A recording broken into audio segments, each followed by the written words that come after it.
Cara mudah memecahkan soal PAT Matematika kelas 11 bagian kedua, HOTS dan mudah dipahami. Ingat subscribe, tonton sampai habis, like dan komen.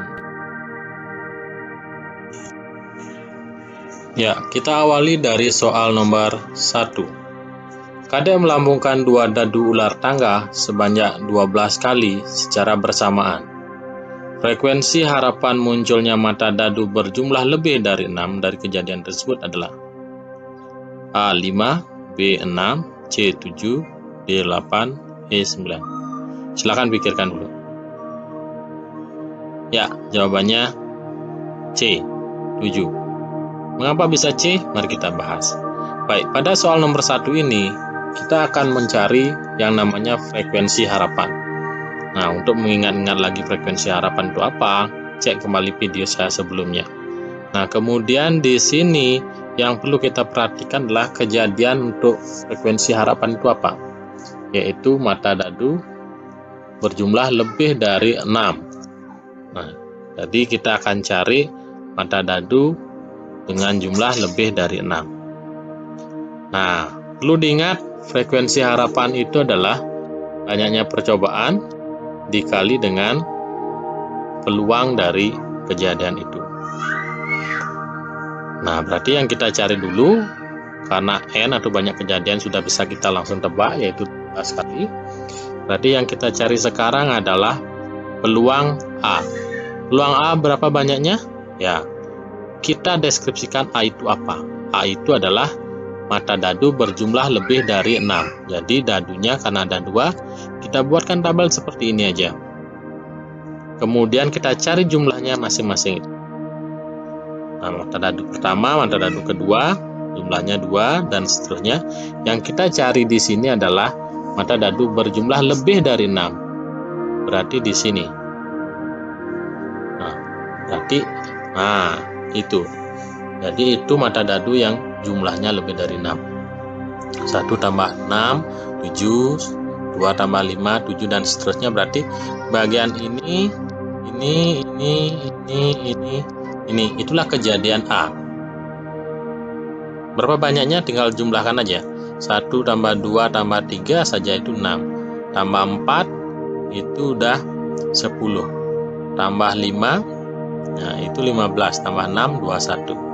Berarti banyak kejadian A itu adalah 21. 21 ya.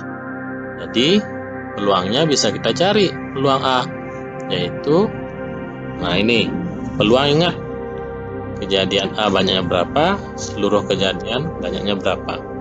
Kejadian A banyaknya 21, seluruh kejadian ya tinggal 6 kali 6 ini ya, 6 kali 6 di sini aja 36 kejadian yang mungkin. Nah, sehingga peluangnya adalah 7 per 12. Kita sederhanakan ya, peluangnya 21 per 36, kita sederhanakan menjadi 7 per 12. Nah, itu peluang kejadian A. Lalu untuk mencari frekuensi harapan kejadian A, ya tinggal kalikan aja.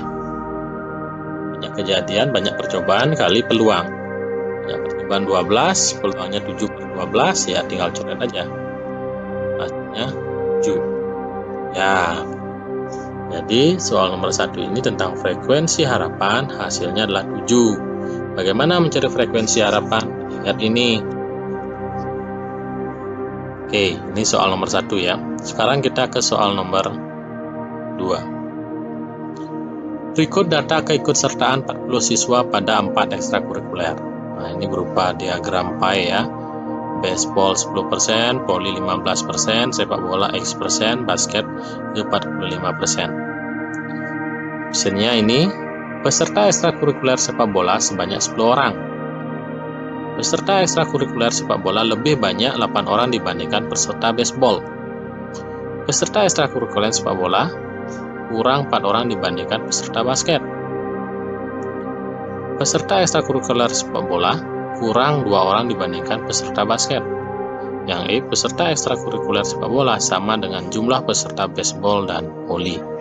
Nah, dari soal ini kelihatan bahwasanya semua option itu mengandung berapa banyak orang. Sedangkan data yang kita punya baru persentase. Nah, apa yang kita kerjakan dalam hal ini? Yaitu yang pertama pasti kita cek persentasenya semua, apakah ada yang kosong? Ya, sepak bola kosong. Kita cek persentase itu 100% semuanya ya. Tinggal cek aja 15 tambah 10, 25. 25 tambah 45, itu udah 70. Berarti sepak bola adalah 30%. Persen di sini tidak kita gunakan ya, karena kita perlu banyak orangnya. Berarti gimana cara nyarinya? Ya, itu jawabannya ya, yang B. Bagaimana cara mencarinya? Baseball, ya 4 orang, 10% kali 40 ya, karena totalnya 4. Kemudian poli 15% kali 40, 6 orang. Ya, cara mencarinya jangan lupa, misalnya yang 10% ya, berarti 10 per 100 kali 40. Kita coret ya, sehingga masih 4. Jadi 4 orang. Cara mencari persentase ya, perkalian persentase dengan bilangan biasa. Kemudian basketball kita dapat 18 orang, 45% kali 40.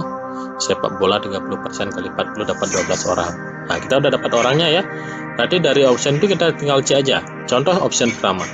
Peserta ekstrakurikuler sepak bola sebanyak 10 orang. Sepak bola ya 12 orang harus. Itu udah salah. Yang kedua, peserta ekstrakurikuler sepak bola lebih banyak 8 orang dibandingkan peserta baseball. 12 orang, ini 4 orang. Ya, lebih banyak 8 orang. Udah selesai, kita kerjakan sampai di sana aja. Tidak perlu ngecek yang lain, tidak mungkin akan ada jawaban yang lain yang benar lagi. Cukup pasti satu saja. Nah, jadi soal nomor 2 bisa kita pecahkan ya. Nah, ini tentang penyajian data. Cara kita menarik sebuah kesimpulan dari data ini. Nah, ini juga tipikal soal HOTS dan menarik untuk kalian ya. Silakan dicermati. Kemudian sekarang soal nomor 3. Berikut ogib frekuensi kumulatif dari kejadian A. Simpulan yang tepat menggambarkan ogib di atas adalah. Nah, ini ogibnya ya.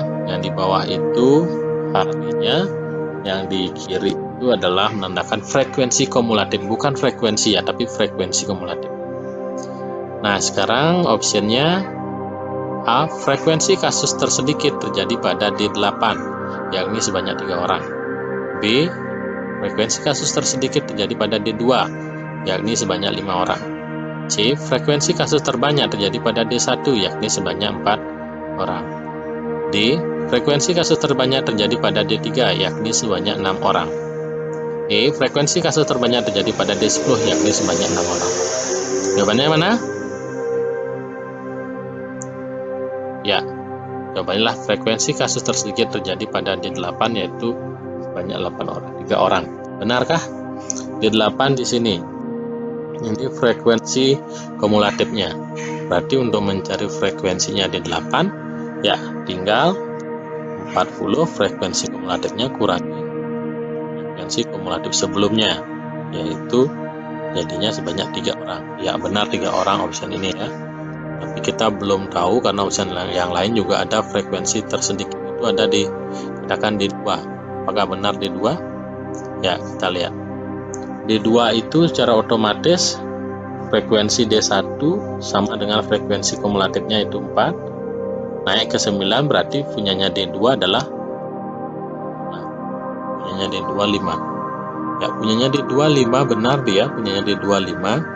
Tapi tentu kita tahu yang tersedikit pasti adalah D8 karena jumlahnya 3. Nih, hanya 3 bisa kita lihat. Nah, muncul pertanyaan sekarang, kenapa bisa mencari frekuensi D8 atau D2 itu yaitu 40 atau frekuensi kumulatif D8 kurangi frekuensi kumulatif D7 itu sebelumnya. Ya, coba lihat polanya ya. Sederhana sekali jawabannya. D1 itu 4. Frekuensi kumulatifnya 4 sama dengan frekuensi kumulatifnya dia juga. Frekuensinya 4 kalau kita buat tabel ya. D1 itu 4 frekuensi kumulatifnya 4 juga. D2 4. Nah, cara mencari frekuensi kumulatif kan gini. Jumlahkan ke sini dapat ke sini. D3 berapa ya? D3 frekuensinya ini 15. Secara otomatis ini berarti berapa? 6. Ini. Nah, itu ya. Itu perhatikan, frekuensi dan frekuensi kumulatif berbeda. OGIP itu menggambarkan frekuensi kumulatifnya. Jadi untuk mencari frekuensinya, tinggal kurangkan frekuensi kumulatif contoh D8 kurangi dengan D7, dapatlah frekuensinya D8 yaitu 3. Baik. Sekarang soal nomor 4. Rata-rata nilai matematika 28 siswa yang sudah ulangan di kelas 10 TKJ 1 yakni 70. Wayan dan Kadek baru menyusul ulangan sehingga rata-rata nilai matematika kelas 10 TKJ 1 sekarang menjadi 71. Jika Wayan peroleh nilai 70, maka tentu pasti Kadek yang ditanya di sini. Ada opsinya A sampai E, Kadek memperoleh nilai 50 poin lebih tinggi, 40, 30. Kemudian D sama dengan nilainya Wayan, nilai Kadek lebih kecil dari nilai Wayan. Nah, tentu jawabannya di sini silahkan renungkan. Ya, C. Kenapa bisa C? Nah, kita akan bahas sekarang ya. Penyelesaiannya sederhana. Ingat, rata-rata itu adalah jumlah data, jumlah nilai dibagi oleh banyak peserta kalau dalam kasus ini ya. Kemudian, berarti kita bisa lihat rata-rata dari 28 siswa kan udah ada di soal kan, yaitu J, jumlah nilai 28 siswa dibagi dengan 28. Sehingga kita jabarkan dapat J 28. Atau total nilai dari 28 siswa itu. Kemudian kita cari lagi satu R30, yaitu rata-rata 30 siswa karena ada Wayan dan Kadek sekarang. Dibagi 30. Jabarkan dapat jumlah nilai dari 30 siswa itu. Setelah itu kita ingin melihat nilainya Wayan dan Kadek seperti apa. Ya, tentu nilainya Wayan dan Kadek tinggal kurangkan J30 yang ada Kadek dan Wayan, kurangin dengan yang tidak ada Kadek dan Wayan, dapatlah 170. Nah, jika di soal diketahui bahwasanya jika Wayan memperoleh nilai 70, secara otomatis kalau Wayan punya 70-nya, berarti Kadek punya ya 100-nya. Sekarang kita bisa nyimpulin, kalau Wayan 70, Kadek 100, berarti opsi yang paling tepat adalah C. Jadi opsinya atau jawabannya adalah C, itu soal nomor 4. Sederhana kan? Baik, sekarang soal nomor 5. Disajikan data-data sebagai berikut. Nah, ini ada data A seperti itu, data B seperti itu. Kesimpulan yang tepat menggambarkan standar deviasi kerapatan data ke rata-ratanya dari data-data di atas adalah, nah ini, data A lebih rapat ke rata-ratanya dibandingkan data B. Data A lebih renggang ke rata-ratanya dibandingkan data B. Data A sama rapatnya ke rata-ratanya dengan data B. Kerapatan data A ke rata-ratanya kurang dari 1, kerapatan data B ke rata-ratanya kurang dari 1,5. Nah, di sini jawabannya mana? Ya, jawabannya yang A. Data A lebih rapat ke rata-ratanya dibandingkan data B. Nah, bahasa rapat, kerapatan data itu sebenarnya standar deviasi atau deviasi baku atau simpangan baku, sama itu. Bahasa lainnya atau pengertian dari standar deviasi itulah kerapatan data ke rata-ratanya, yaitu letak data itu ke rata-ratanya berapa rapat sih. Nah, standar deviasi yang semakin kecil menandakan nilai itu semakin dekat ke rata-ratanya. Standar deviasi yang semakin besar menandakan semakin renggang dengan rata-ratanya. Nah, secara kasar kalau kita lihat dari tabel A dan tabel B, sebenarnya kita udah bisa melihat jawabannya. Kalau tabel A itu nilainya rapat sekali, 5, 6, 7, 8, 9. Yang B renggang sekali, 3, 4, 5, 7, 8. Ada beberapa nilai yang jauh letaknya. Kemudian kalau kita lihat dari segi rata-rata, kemungkinan besar pasti frekuensi terbanyak di sana letak rata-ratanya. Bisa dicoba, karena di sana dia kecenderungan datanya memusat, makanya istilahnya rata-rata itu kan pemusatan data. Kecenderungan di sana karena data di sana paling banyak muncul. Kalau yang B kemungkinan juga di 5, tapi ya bisa kemungkinan di 2, bisa di 4, bisa di 3. Nah, dari segi kerapatannya kalau kita lihat tentu jarak antara nilai 9, misalnya kalau rata-ratanya 5 ya, jauh. 3 ke 5 lumayan jauh, 4 ke 5 dekat lah. 7 ke 5 juga agak jauh. Tapi kalau di sini rata-ratanya ini, ya semuanya dekat. Tidak terlalu jauh lah, lebih rapat ya. Nah, sekarang baru kita buktikan dengan rumus standar deviasi. Benar nggak analisis yang kasar yang kita buat itu? Nah, ini data A ya. Data A ini ke A. Ini kita cari standar deviasinya, berarti kita perlu rata-rata dulu ya. Kalikan, ini D kali F, itu maksudnya D kali F ya. Kalikan, jumlahkan, 42 dibagi 6. 42 bagi 6 itu apa? Ya, rata-rata. Dapat 7. Dan D kurangi R, berarti D data kurangi rata-rata, kurangkan ya. Tujuan untuk mencari nanti D kurangi R pangkat 2 ya, kuadrat. Kemudian pangkatkan, dapat jumlahnya ini dibagi dengan 6 dan akalkan dapat 1,9. Itu standar deviasinya ya. Berarti data A standar deviasinya adalah 1,29. Kalau data B kita cari dengan cara yang sama. Standar deviasinya rata-rata dulu, rata 5, standar deviasinya 1,77. Nah, apa artinya? Berarti standar deviasi yang data B itu lebih tinggi dibandingkan standar deviasi data A. Artinya apa? Berarti data A lebih rapat ke rata-ratanya dibandingkan data B. Bisa dilihat ya, 1,29 itu kurang dari 1. Dengan kata lain, akar 10 per 6 ini kurang dari akar 25 per 8. Bisa ya? Ya, 10 per 6 ini kan sekitar 1, sekian. Kan kalau ini 25 per 8 itu sekitar 3. Nah, dari sana bisa diperhatikan ya, bahwasanya nilai standar deviasi data A kurang dari standar deviasi data B. Jadi jawabannya adalah A. Data A lebih rapat ke rata-ratanya dibandingkan data B. Jadi lebih rapat itu artinya standar deviasinya lebih kecil.